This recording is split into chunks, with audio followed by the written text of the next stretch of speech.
बदायूं में सपा सांसद आदित्य यादव ने कहा, पीडीए ने चुनाव की दशा और दिशा बदल दी है। पीडीए ने लोकसभा चुनाव में सपा को देश की तीसरी सबसे बड़ी पार्टी बना दी। उन्होंने कहा कि ये ताकत है पीडीए की। खबर बदायूं से है। समाजवादी पार्टी के सांसद आदित्य यादव ने आज विधानसभा क्षेत्र बिसौली के अंतर्गत ग्राम भवानीपुर नगला और ग्राम मितौली में पीडीए पंचायतों को संबोधित किया। संसदीय क्षेत्र बदायूं में आयोजित विभिन्न राजनीतिक और निजी कार्यक्रमों में भी सपा सांसद शामिल हुए। ग्राम भवानीपुर नगला इस्लाम नगर में पीडीए पंचायत में पीडीए का जमकर गुणगान किया। उन्होंने भाजपा पर तीखे प्रहार किए और दावा किया कि 2027 के विधानसभा चुनाव में उत्तर प्रदेश में सपा की पूर्ण बहुमत की सरकार बनेगी। सपा सांसद ने इसका श्रेय भी पीडीए को दिया। इस मौके पर काफी संख्या में ग्रामीण सपा पदाधिकारी और कार्यकर्ता मौजूद रहे। मैं सांसद होने के बाद आज पहली बार आप लोग के बीच में यहाँ आया हूँ, तो सबसे पहले आप सबका तहे दिल से धन्यवाद व्यक्त करना चाहता हूं कि 2024 की लोकसभा की लड़ाई में प्रत्याशी के रूप में मैं आप लोग के बीच में आया और प्रत्याशी से भर के अपना बच्चा, अपना भाई, अपना बेटा समझ के आप लोगों ने मुझे स्वीकारा और हजारों वोट से जिताकर इस देश की सबसे बड़ी पंचायत में मुझे अपना नेतृत्व करने का जो आपने मौका दिया है, मैं आपको भरोसा दिलाता हूं कि आप लोगों के जो भी आप लोगों की उम्मीदें हैं उन पर खरा उतरने का पूरा प्रयास और भरसक प्रयास करूंगा।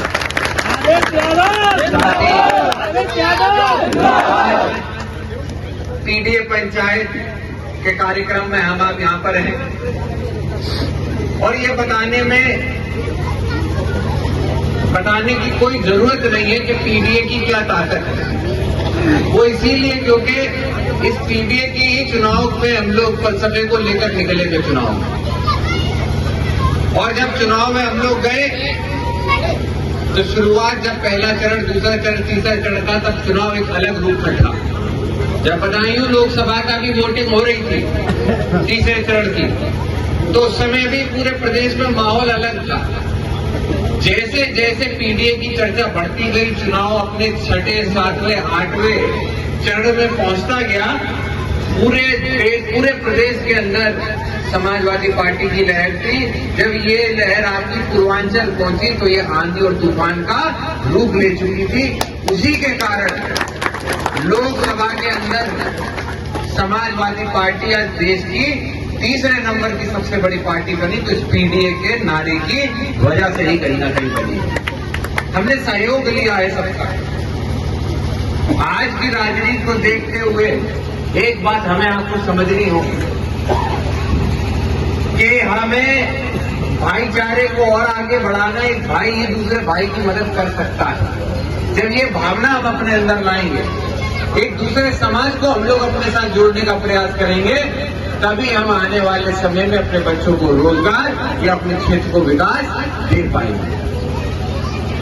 अपने अंदर उस भावना को जीवित रखना है और कोई नई चीज नहीं है। हमारे पुरखों ने और पूर्वजों ने हमें यही तो सिखाया है।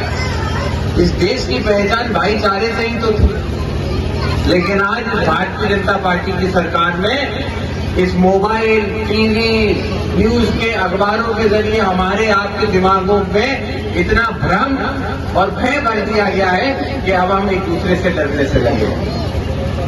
आज ये माहौल को खड़ा किया गया। आप देखिए, कोई त्योहार आता है तो ऐसा माहौल बनाया जाता है कि दंगा फसाद ना हो जाए, जबकि आज से कई सालों से माहौल, होली आज से कई सालों से होली होती आई है, कभी कोई दिक्कत नहीं। हिंदू मुसलमान साथ मिलकर होली खेलते आए, कभी ऐसी कोई दिक्कत नहीं। तो आज ही क्यों मस्जिदों को ढकने का और ऐसा प्रयास किया जाता है कि हिंदू मुसलमान को लड़ाने का माहौल बनाया जाता है। तो इसीलिए हम लोगों को इस पर चर्चा करनी होगी। हम नहीं चर्चा करेंगे तो हम कभी भी ये जो सबसे बड़ी समस्या हमारे बीच में पनप रही है, इसको हम लोग कभी खत्म नहीं कर पाएंगे। अगर कोई बीमारी खत्म करनी है, हमारे बड़े तो हमें यही सिखाते थे, अगर कोई बीमारी खत्म करनी है तो उस बीमारी के ऊपर चर्चा करो, डॉक्टर से उसके बारे में बात करो, जड़ तक जाओ, तभी बीमारी खत्म कर पाओ। और आज ये भारतीय जनता पार्टी एक बीमारी, एक दीमक की तरह इस देश को अंदर से खोखला करने का प्रयास कर रही है। भाई को भाई से लड़ाने का, हिंदू को मुसलमान से लड़ाने का प्रयास, और अब तो हद तक हो जाती है जब हिंदुओं में भी जातियां जुड़ गई एक दूसरे को लड़ाने का प्रयास कर रहे हैं। ये सच्चाई है, ये स्थिति हो रही है। जहां हमें आपको सरकार से सवाल पूछना चाहिए रोजगार के लिए कि क्या हमारे क्षेत्र में रोजगार हो रहा है।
आपको हमारा वीडियो पसंद आया हो तो इसे लाइक, शेयर और सब्सक्राइब जरूर करें।